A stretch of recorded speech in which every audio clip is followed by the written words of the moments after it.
અરે 8 વાગી ગયા, આ છોકરો હજી ન જાય કે ટ્યુશન જવાનું ને મોડું થાય, મારે જગાડવો જો છે. બટા હવે ઊભો થા. ઈ તો યાદ જ નથી કે હોસ્ટેલમાં ગયો છે.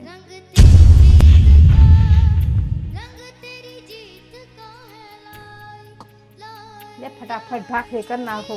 પણ મારો નખરાળો છે ને એને ભાખરી હાલશે જ નહીં. એને જ પૂછજો એને શું ખાવું છે. એ બટા તારે નાખ.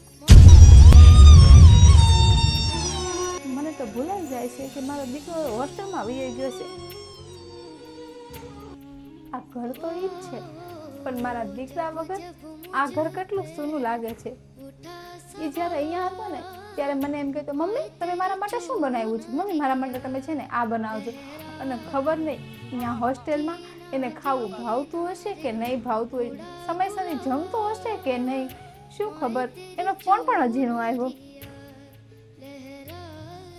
કેટલી વાર લાગી, હજી નો આવ્યો એનો ફોન. મારા દીકરાનો ફોન આવ્યો. હાલો બેટા. કેમ છો મમ્મી? બેટા મારે બહુ સારું છે, તારે કેમ છે?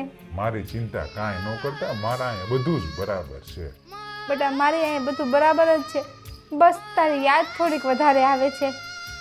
મમ્મી હાલ હું તમને થોડીક વાર રહીને ફોન કરું, મારે થોડુંક કામ આવી ગયું છે ને એટલા માટે. હો હા, દીકરો ભલે સપના પૂરા કરવા ગમે એટલો દૂર જાય, પણ માના દિલમાં એ હંમેશા સૌથી નજીક જ રહે છે.